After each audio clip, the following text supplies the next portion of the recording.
So let's talk about it. Can the FedEx Cup be structured differently, or are we trying to fix solve a problem of something that's not broken? To me, what I'm thinking is, okay, a lot of people have talked about it. Like if you win at Eastlake, it's like a win and a half because you come in a little bit of a lead if you've won the BMW, right? But that didn't last long. It didn't. Like Scotty was -10 to start, and he just faded. It's true. Morikawa went 9 under one day and tied the leader. Right, but there's something about it. Whatever it is for me, it's never sat well. This like, kind of coming in with like a lead, and I've always thought like I want a product of what I'm watching, something that I can explain to someone who doesn't watch the sport in a second. I feel like it gets a little bit in the weeds. It's like, well, these guys come in already a couple under par because of their performance. Right.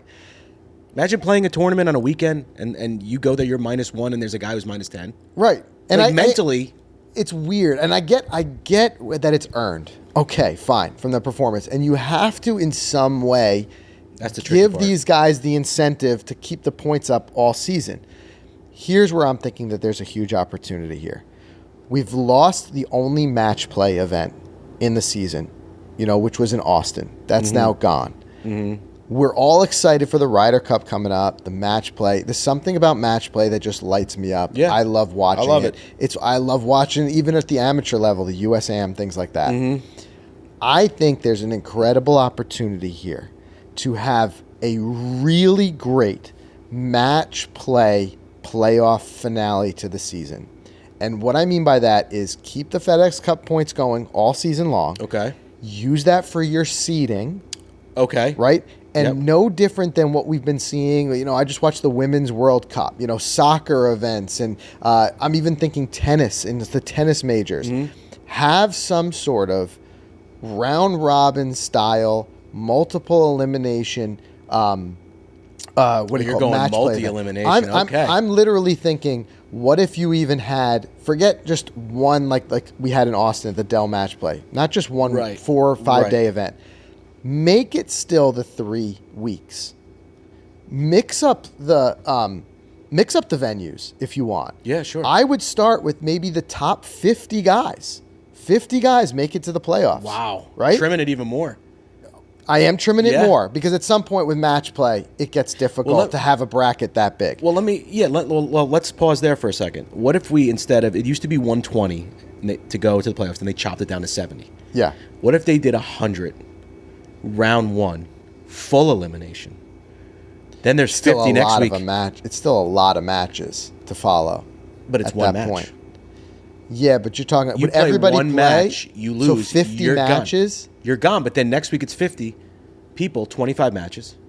25. And then the finale is the top 25. Whoever makes it in. Yeah. And maybe there's one guy, because it's 25, the leader who just like kind of gets a bye or something. I don't know. Get it. Just to me, I find it a little bit difficult to just be eliminated from one round. Because like you could have a bad match, you could have a tough matchup. But what about just a tour championship becoming a match play? Like I said, there's a lot of different ways you could do it. But I'm saying the crusp of it is that I don't know why we've got an opportunity here to take on an incredible match play series. Yeah. Not just one thing. So for me now, what Sunday becomes, Sunday at Eastlake, if you still want to host it there, becomes the match, the match for the win and the match for the what do you call it? For third place.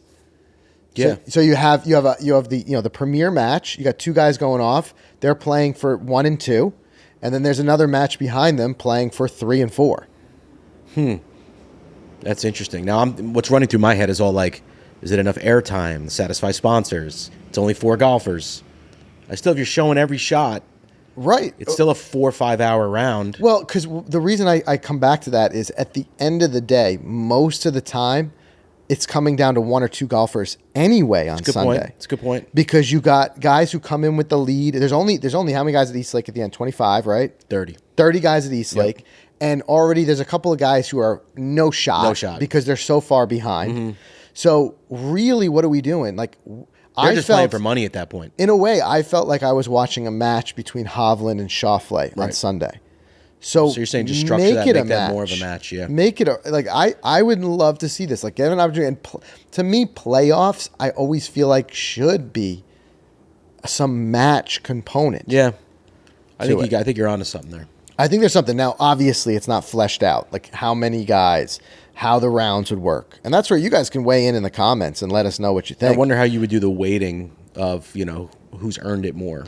Right. Well, that's what I mean. Like, let's it'd say be seeding, but... Seeding. So let's say you've got enough points, FedEx Cup points, and maybe the top 10 guys get a bye in the first round.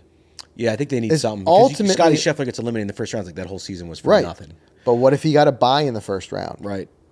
You know? I like or that. even, like I said, if you want to expand it out bigger and have a bigger field, and the first rounds are additional seeding rounds, and those guys are through, and they're through to the elimination rounds.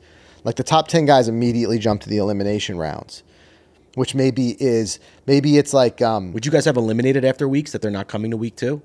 For sure. You would, okay. So but these I'm guys saying wouldn't just carry all the way through. No, you'd have to have an elimination component. But what I mean is, what if it was the first week, wherever that event is hosted for this, let's say in that first week, you have, it's another additional seeding round, right? And then the next week becomes the round of 16, like elimination. Yep. And then the final round is maybe eight matchups. 8 matchups playing at East for Lake. those. Yes. I just feel like I would be more. I think it would stand out more from the regular season because of the match structure that is now missing from the regular season, and I feel like there's a much higher chance at higher ratings on Sunday, and much less of a chance of a guy running away with it. Yeah, that's true. And if the championship match ends up being a runaway, you've got the what do you call it? The third place match that you could watch as well. It almost becomes a little bit like the U.S. Amateur in that way. Yeah. All right, Monahan, you heard us. I like it. I think people would dig this. You're going to hear me too coming back to this constantly until we get some sort of match play event back. Yeah. Because golf needs it. To me, it's a hole in the schedule to not have one. Yeah. To not have them. Any match play event to me is, and who knows, maybe with these elevated events, maybe they'll bring back a match play component somewhere.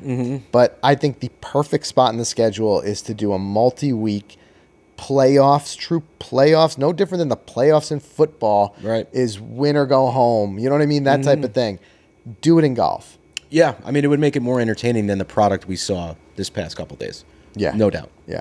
You guys ultimately tell us what you think. If you think it could be match play, or if you think we're trying to fix a problem that's not broken, maybe we continue on this way. But I just feel like it's a great opportunity.